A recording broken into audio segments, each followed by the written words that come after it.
Jimmy Wales est un entrepreneur renommé dans le monde du web, plus connu pour être le cofondateur et le promoteur de l'encyclopédie libre Wikipédia. Il reconnaît être accro à Internet et il est convaincu du pouvoir de cet outil pour diffuser le savoir de le monde actuel et pour les générations futures. Jimmy Wales, vous et Wikipédia avez remporté le prix Princesse des Asturies pour la coopération internationale. Une récompense de plus, comme chaque année, semble-t-il. Nous sommes plutôt heureux de ce prix parce qu'il récompense la coopération internationale, qui est un aspect vraiment important pour nous et qui fait partie de notre culture, de l'esprit de notre communauté et qu'il n'est pas souvent reconnu. Et donc, les gens pensent parfois qu'on est un phénomène Internet, un phénomène technique, alors que nous nous voyons plutôt comme un phénomène culturel et comme des personnes de tous les pays travaillant ensemble à une échelle mondiale. Donc c'est vraiment bien. Et quelle est la part de Jimmy Wales dans Wikipédia? C'est vraiment difficile à dire. Je pense que certaines des valeurs des débuts de Wikipédia sont encore présentes. Je dirais donc que je suis quelqu'un de très réfléchi et de vigilant. Je n'aime pas les débats politiques où chacun crie l'un sur l'autre et que chacun campe sur des positions extrêmes. J'aime bien dire: on s'arrête et d'abord on essaie de comprendre. C'est à l'évidence une des valeurs de Wikipédia, d'essayer et de vraiment rechercher un positionnement neutre pour permettre de comprendre avant de se forger une opinion.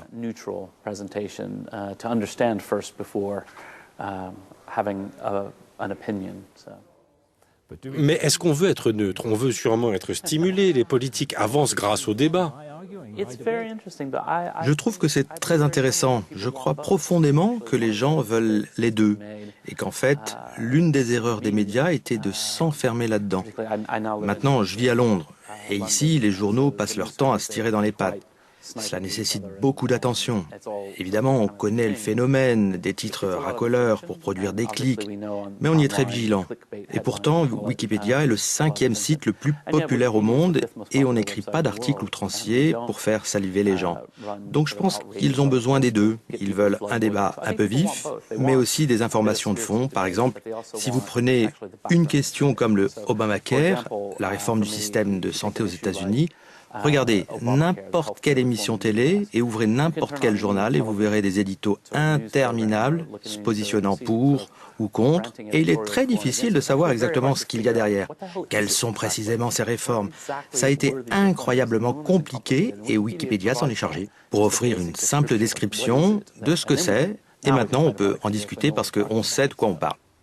Bien sûr, vous diffusez le savoir et le savoir, c'est le pouvoir. Est-ce que ce ne serait pas un jeu dangereux de donner le pouvoir à nous tous?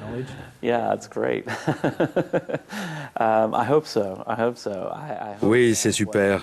J'espère bien. J'espère bien que ce qu'on a fait donne la possibilité aux gens d'accéder à de nombreuses informations, à beaucoup de connaissances pour améliorer leur vie, par le fait d'apprendre davantage sur la culture, la littérature, la science et les questions politiques.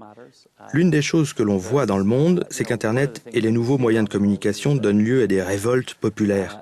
Mais on voit aussi des gens qui se battent vraiment et qui disent « Regardez, ici, dans mon pays, nous avons des élections qui sont une mascarade. » Et les mêmes personnes sont au pouvoir depuis 40 ans.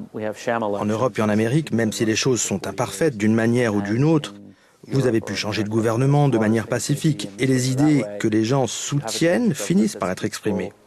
Comment peut-on y arriver, nous aussi? Qu'est-ce qui ne va pas dans nos institutions? C'est une question de fond, de science politique, qui ne se résout pas en allant manifester au coin de la rue. On y répond en disant « Ok, quels sont les équilibres en présence? Comment former un véritable gouvernement qui pourrait protéger nos libertés fondamentales, etc. » Nous ne sommes qu'une toute petite pièce du puzzle, mais j'espère qu'Internet permettra aux gens d'avoir accès aux connaissances pour qu'ils soient moins réceptifs aux démagogues en tout genre, partout dans le monde.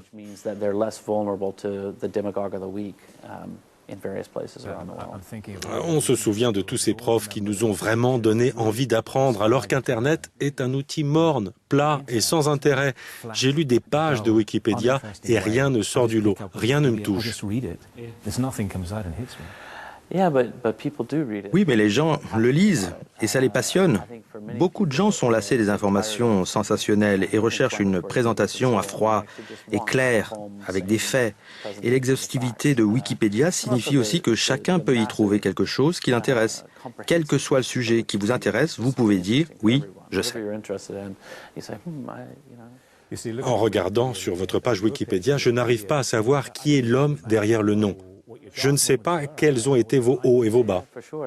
Oui, bien sûr. L'un des intérêts de Wikipédia, c'est de vouloir rassembler la somme des connaissances humaines, cette somme étant basique par rapport à la culture, bien plus étendue. L'expérience d'une fantastique présentation d'Hamlet est tout à fait à part comparée au fait de lire quelque chose sur la pièce sur Wikipédia. D'un autre côté, allez voir Hamlet sans aucune connaissance préalable, sans aucun élément de compréhension, et vous risquez de passer à côté de beaucoup de subtilités. Et donc, les deux sont liés et nécessaires. Si vous voulez comprendre quelqu'un, le comprendre vraiment, il faut plus qu'une simple lecture d'une page de Wikipédia. Cela ne vous donnera que des éléments de base.